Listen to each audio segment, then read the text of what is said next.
Hydrogen peroxide का विघटन पड़ा, H2O2 का विघटन अपन ने लिया था। आज जो है, जो गन्ने की शर्करा है, उस गन्ने की शर्करा का प्रतिलोमन को लेकर मैं बता रहा हूं। ये मेरा दूसरा केस है, राइट। सारे बच्चे ध्यान में रखना, ये जो दूसरा केस मैं ले रहा हूं, पहला केस जो प्रथम कोटि की अभिक्रिया है, उस प्रथम कोटि की अभिक्रिया का जो सबसे पहला केस था हमारा, वो सबसे पहला केस हमने लिया था हाइड्रोजन पेरोक्साइड, जो कल मैंने आपको बताया था, H2O2 का विघटन जो आपने लिया था, राइट। अब जो मैं ले रहा हूं, राइट, उसमें जो गन्ने की शर्करा है उसके प्रतिलोमन को लेकर हम बात कर रहे हैं, राइट। सबसे पहले तो मैं बताऊं आपको इसमें रिएक्शन क्या होती है। C12 H22 O11 plus H2O, ये सुक्रोज है,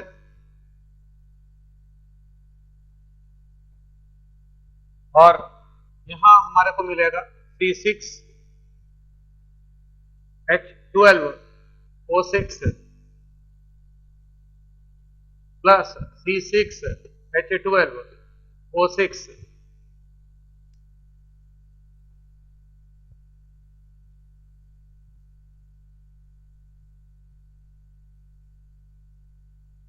ये ग्लूकोज है और ये फ्रक्टोज है,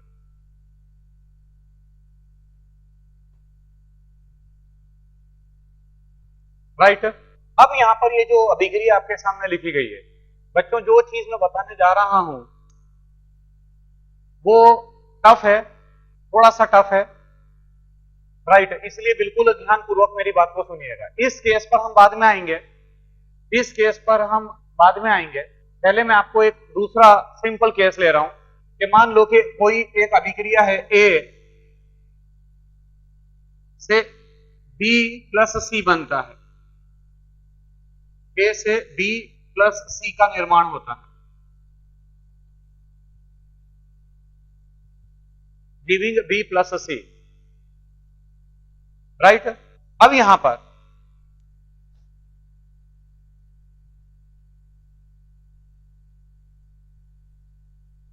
सबसे पहले तो आपने एक टर्म पढ़ी होगी जिसको आप कहते हैं घूर्णकता,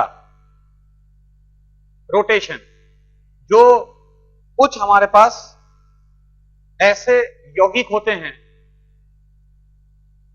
ऐसे यौगिक के विलयन होते हैं जिनमें से कि आप समतल ध्रुवित प्रकाश को अगर पास करवाते हैं उस विलयन में से, उस कोई यौगिक है और उस यौगिक के विलयन में से जब आप समतल ध्रुवित प्रकाश को पास करवाते हैं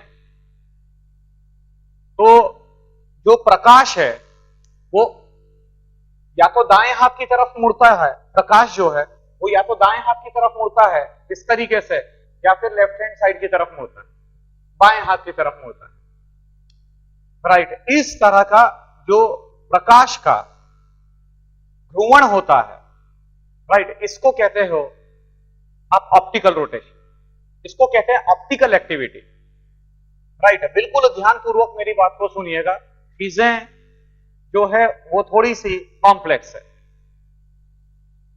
ऐसे यौगिक जिसमें चिरैलिटी होती है, जो कायरल होते हैं, ऐसे यौगिक जो अपने आप में कायरल होते हैं, जैसे कि मैं आपको बताऊं कायरल कौन होगा, ये एक शब्द आता है कायरलता, हिंदी में उसको कायरलता बोला जाता है, राइट। चिरैलिटी इसको इंग्लिश में कहते हैं।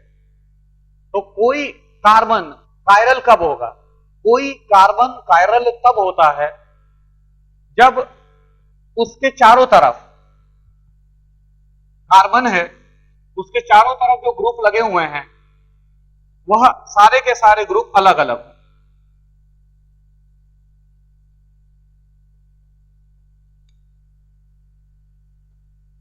वो चारों ग्रुप अलग है। ये कार्बन है, कार्बन के सराउंडिंग में A, B, C और D, राइट। ये चारों के चारों जो ग्रुप हैं, ये चारों के चारों ग्रुप अलग अलग है, और क्योंकि ये चारों के चारों ग्रुप अलग अलग हैं, राइट है, तो इसीलिए ये जो कार्बन है ये कार्बन अपने आप में कायरल माना जाएगा।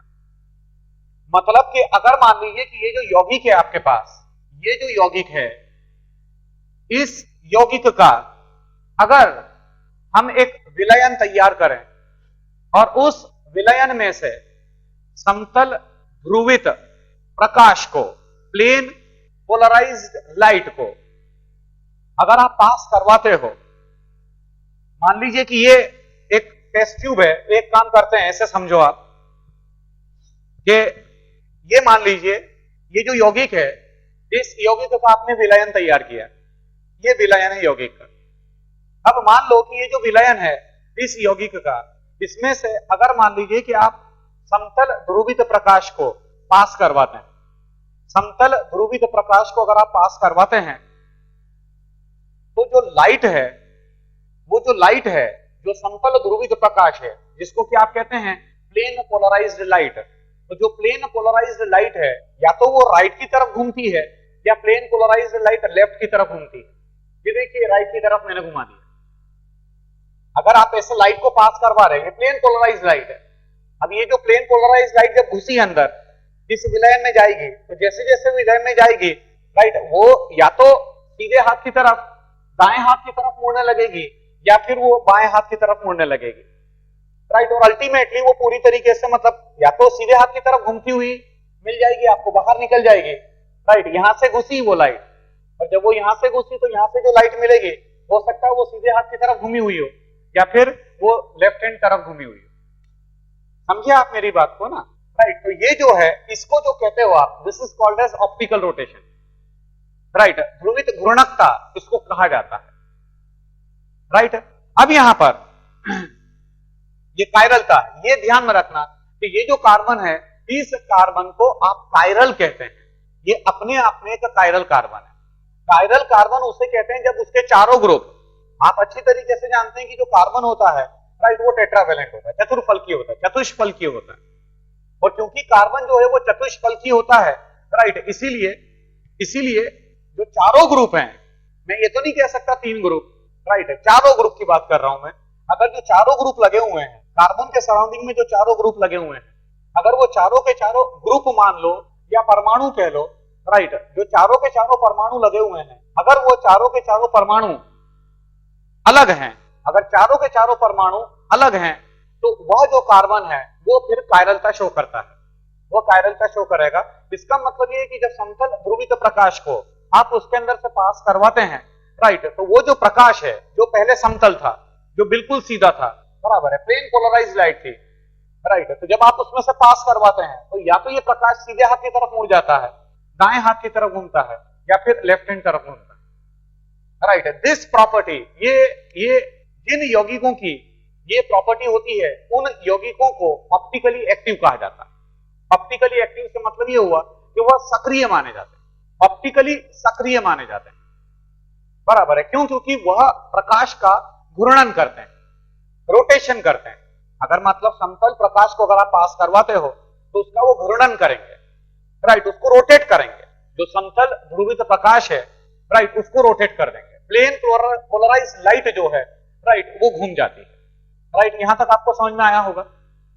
अब मान लो कि ये हमारा एक अभिक्रिया है, A giving B plus C, मैं ये मान रहा हूं, मैं ये मानकर चल रहा हूं कि जो A है, A ऑप्टिकली एक्टिव है, प्रकाश सक्रिय है, राइट, ये भी प्रकाश सक्रिय है और ये भी प्रकाश सक्रिय है, राइट, ये भी ऑप्टिकली एक्टिव है, ये भी ऑप्टिकली एक्टिव है और ये भी ऑप्टिकली एक्टिव, और जो इनकी अवशिष्ट घूर्णकता है, अवशिष्ट स्पेसिफिक रोटेशन, स्पेसिफिक रोटेशन से मतलब होता है कि किसी यौगिक का कितना रोटेशन ऑब्जर्व करते हो आप, राइट, स्पेसिफाइड, मतलब समथिंग इज स्पेसिफाइड। अभी मैं ज्यादा डिटेल में नहीं जा रहा हूं बच्चों, वो ज्यादा डिटेल में मैं इसलिए नहीं जाना चाह रहा हूं क्योंकि ये कार्बनिक रसायन में आता है, ये कार्बनिक रसायन का पार्ट है, राइट। अभी बस इतना ध्यान में रखो कि मान लो कि जो A है, उस A का जो रोटेशन है, A के द्वारा, A जो यौगिक A है, एक यौगिक A है, दूसरा यौगिक B है और तीसरा यौगिक C है। जो हमारा यौगिक A है मान लो कि उस यौगिक ए के द्वारा जो रोटेशन होता है उसको मैं आर ए से रिप्रेजेंट कर रहा हूं, मैंने उसको आर ए से रिप्रेजेंट किया, इसको मैंने आर बी से रिप्रेजेंट किया और इसको मैंने आर सी से रिप्रेजेंट किया। आर ए, आर बी और आर सी से मैंने उसको रिप्रेजेंट किया, राइट। अब बात आगे बढ़ती है।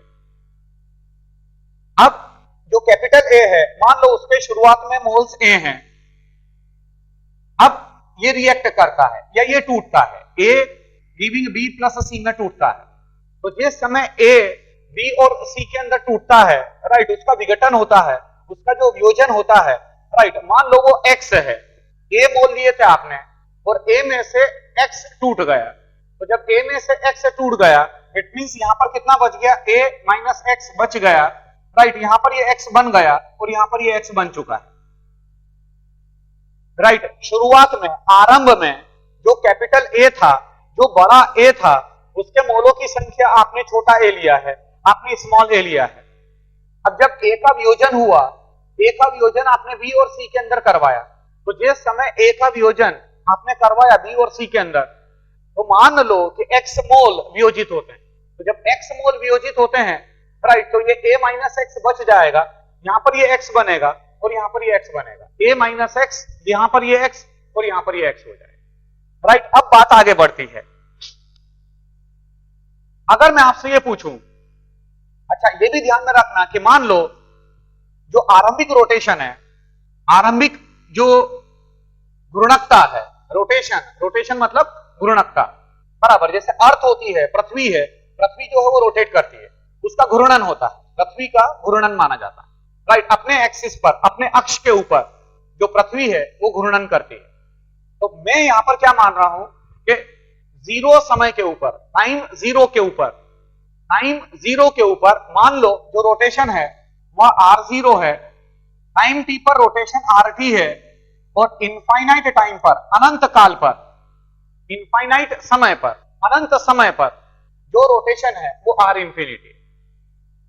आरंभ में जब समय जीरो है, उस वक्त जो घूर्णकता है वो r0 मानी गई है, टाइम t पर rt मानी गई है, और एट इंफिनिटी, अनंत समय पर जो रोटेशन है वो r इंफिनिटी अपन ने मानी है, राइट। ये अपन मानकर चल रहे हैं। अब बात आगे बढ़ी। जिस समय टाइम जीरो था, तो जिस समय टाइम जीरो था, राइट, उस वक्त सिर्फ कैपिटल ए प्रेजेंट है, उस वक्त सिर्फ कैपिटल ए प्रेजेंट है। और अगर मैं आपसे ये पूछूं कि जो कैपिटल ए प्रेजेंट है, उस कैपिटल ए के मोलों की संख्या कितनी है, तो आप बोलेंगे सर कैपिटल ए के मोलों की संख्या छोटा ए है, स्मॉल ए है। तो अब मैं क्या बोलूंगा, टाइम जीरो के ऊपर जो मेरी इक्वेशन बनेगी, अच्छा ए के द्वारा जो रोटेशन होता है वो आ रहा है, स्पेसिफिक रोटेशन, जिसको आप कहते हैं अवशिष्ट घूर्णकता। जो अवशिष्ट घूर्णकता कैपिटल ए की, जो अवशिष्ट घूर्णकता आपने ली है वो आ रहे है, और कैपिटल ए के जो मोलों की संख्या है वो छोटा ए है। इट मींस मैं बोलूंगा r a into a it is equal to r0, r a into छोटा ए, बराबर। छोटा ए क्या है, छोटा ए कैपिटल ए के मोलों की संख्या है, और जो r a है, r कैपिटल ए है, वो r कैपिटल ए क्या है, r कैपिटल ए जो है वो उसकी अवशिष्ट घूर्णकता है, जिसको कि आप इंग्लिश में बोलते हैं specific rotation, right, specific rotation, right. तो टाइम जीरो पर अगर मैं आपसे पूछूं, टाइम जीरो पर हमने रोटेशन r0 माना था, टाइम t पर हमने rt माना, और अनंत काल पर, अनंत समय पर ये है r इंफिनिटी। तो अब मैं बोलूंगा r capital A into a it is equal to r0। अब टाइम t पर, ये तो जीरो टाइम पर बात करें हम, शून्य काल के ऊपर हम बात कर रहे हैं। ये वाली जो समीकरण बनाया है, यह समीकरण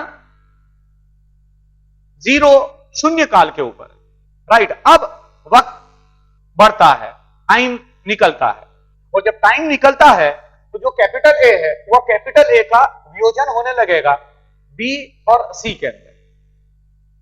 अब मान लीजिए कि कैपिटल ए का जो वियोजन हुआ बी और सी के अंदर, राइट, तो ये a माइनस एक्स बचा हुआ है, ये x बन चुका है और यहां पर ये x बन चुका है।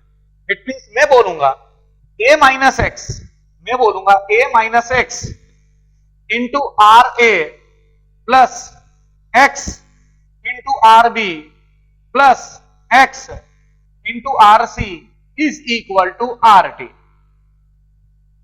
राइट, ये दूसरा समीकरण मेरा बन चुका है। राइट, फिर से मैं बता दूं कि ये समीकरण कहां से मिला हमारे को। ये समीकरण a minus x, capital A जो है वो कैपिटल A के a माइनस एक्स मोल बच गए हैं, और जो कैपिटल B है उसके x मोल बन चुके हैं, वो कैपिटल C के भी x मोल बन चुके हैं। अर्थात जो कैपिटल A है उसके द्वारा जो रोटेशन है, वो है a minus x into r है। राइट, कैपिटल B के द्वारा जो रोटेशन है वो है x इंटू आर बी, और कैपिटल C के द्वारा जो रोटेशन है वो x into are c, and that is equal to are t. वह आर टी के बराबर होगा। राइट, आर टी मैंने क्या माना है, आर टी मेरी जो विलयन है उस विलयन की घूर्णकता टाइम टी के ऊपर है। राइट, यहां तक समझ में आ गया होगा। अब इनफाइनाइट टाइम पर इंफिनिटी से क्या मतलब है? इंफिनिटी से मतलब है कि जब आपकी अभिक्रिया ऑलमोस्ट संपूर्ण हो चुकी है, तो जब आपकी अभिक्रिया ऑलमोस्ट संपूर्ण हो जाएगी तो जो कैपिटल ए है वह कैपिटल ए नहीं बचेगा। जब अभिक्रिया ऑलमोस्ट संपूर्ण हो जाती है, तो जब अभिक्रिया ऑलमोस्ट संपूर्ण हो जाएगी, राइट, तो ए कैपिटल ए नहीं बचेगा। राइट, अब वह बी और सी में वियोजित हो जाएगा। तो बी और सी में जब वियोजित होगा, यह अभिक्रिया क्या बताती है कि जब इसका एक मोल टूटता है तो यहां पर ये एक मोल बनता है और ये एक मोल बनेगा। तो जब इसका कैपिटल ए है, कैपिटल ए जब पूरा वियोजित हो गया, तो जब कैपिटल ए का विघटन हुआ और छोटा ए उसके मोलों की संख्या थी, तो ये बन जाएगा ए और ये भी बनेगा ए। इनफाइनाइट टाइम पर, अनंत काल पर, ये ए बनेगा और ये भी ए बनेगा। इट मींस मैं बोलूंगा A into R B plus A into are C, it is equal to are infinity. A R B plus A R C, it is equal to are infinity. और इसे ही आप कह सकते हैं A R B plus are C, it is equal to are infinity. Right, आप ये भी कह सकते हैं। अब बात आगे बढ़ी।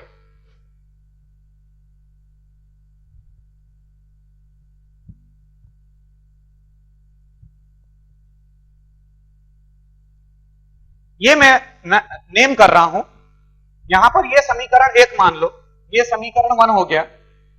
राइट, ये इक्वेशन 2 हो गई, और ये हमारी समीकरण 3 हो गया, तीसरा।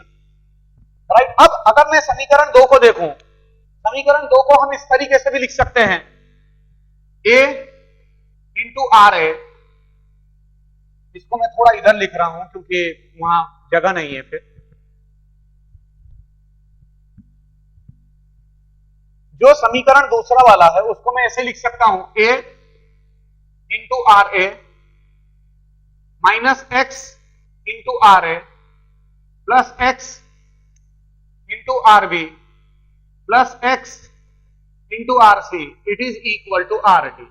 और इसे ही मैं कह सकता हूं, A R A plus X को कॉमन ले लिया, it is R B plus R C minus are A, and it is equal to R T. Right, और ए आर ए की जगह पर ए आर ए बराबर, ये चेक करिएगा, ये ए इंटू आर ए बराबर आर नॉट होता है। इट मींस यहां पर मैं लिख दूंगा r zero plus x r B plus R C minus R A, it is equal to R T. और मैं ये भी कह सकता हूं कि एक्स बराबर R T minus are naught upon R B plus R C minus are A. ये मेरा एक्स का इक्वेशन बन चुकी है। ये मेरी एक्स के लिए एक सूत्र बन चुका है, एक्स बराबर R T minus r zero upon R B plus R C minus are a. Right, अब बात आगे बढ़ रही है। यहां मैं रब कर रहा हूं ये वाली चीज।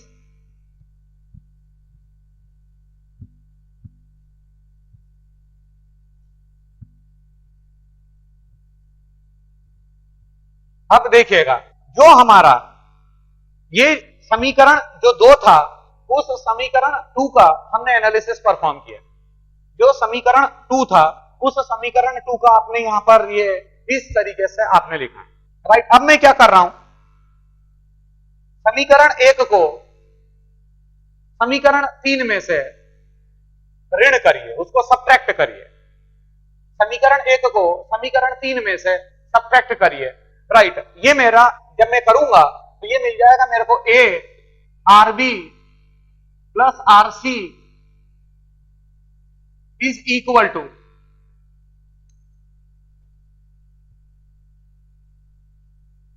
Are infinity, right. और ये जो है, ये जो पहला वाला था वो पहला वाला है, it is r a into a, it is equal to r naught, right. हमारे को सब्ट्रैक्ट करना है, तो जब सब्ट्रैक्ट करूंगा इट मींस ये हो जाएगा,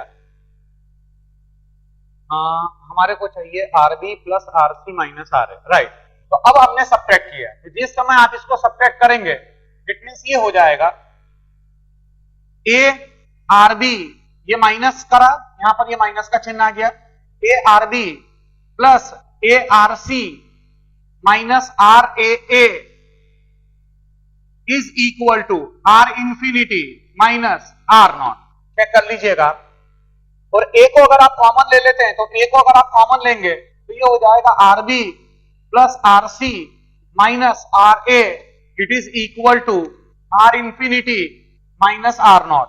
और आप कह सकते हैं कि ए बराबर R infinity minus are naught upon R B plus R C minus are है,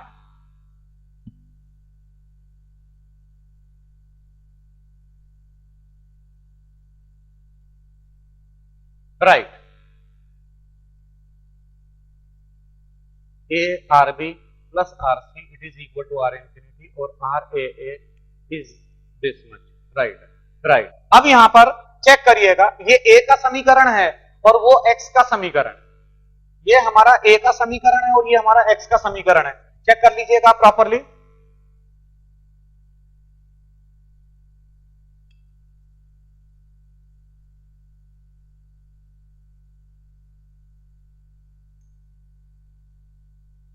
अब मैं क्या कर रहा हूं, जो हमारे पास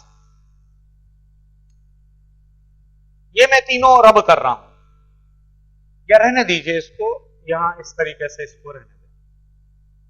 अब यहां पर मैंने क्या बोला आपको कि वो जो मेरी अभिक्रिया थी ए गिविंग बी प्लस सी, ए गिविंग बी प्लस सी, वह मेरी अभिक्रिया, वो जो मेरी अभिक्रिया थी वो अभिक्रिया प्रथम कोटि की अभिक्रिया थी, प्रथम कोटि की। और प्रथम कोटि की अभिक्रिया में हम कहते हैं K is equal to 2.303 upon T log of a upon a minus x. जो प्रथम कोटि की अभिक्रिया होती है, उस प्रथम कोटि की अभिक्रिया में आप कहते हैं it is K is equal to 2.303 upon T log of a upon a minus x.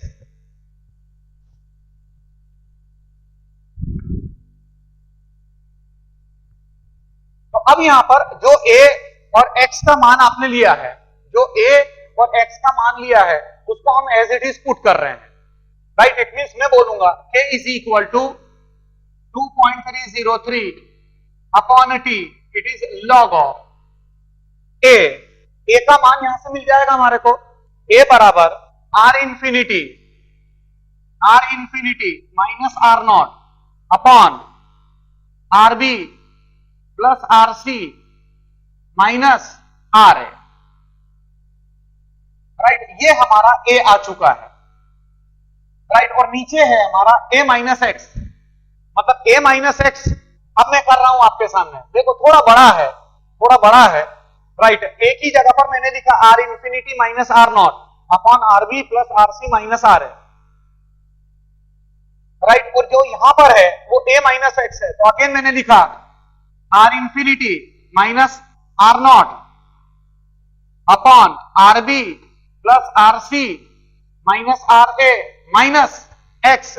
X का मान है r T minus are naught upon R B plus R C minus are है, राइट। ये लाइन को आगे बढ़ा दें।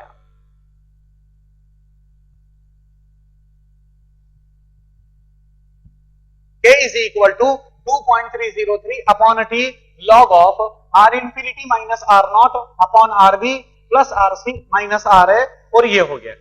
अब चेक करिए यहां पर, ये rb plus rc minus r है, राइट। ये कॉमन आ रहा है, तो जब ये कॉमन आ रहा है तो मैं इसको अलग कर सकता हूं, राइट। और जब मैं अलग करूंगा तो वो कैंसिल आउट हो जाएगा। इट मींस यही जो है, यही समीकरण अब इस तरीके से हो जाएगा, यही जो आपका समीकरण है अब ये निकल कर आएगा,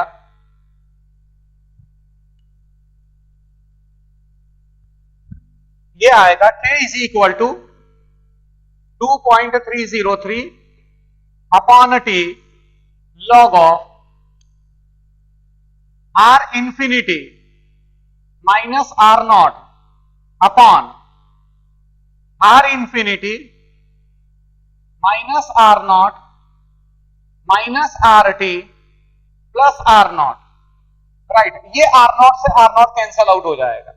इट मींस ये हो जाएगा K is equal to 2.303 upon T, it is log of r infinity minus are naught upon r infinity minus R T, right. देख लीजिएगा,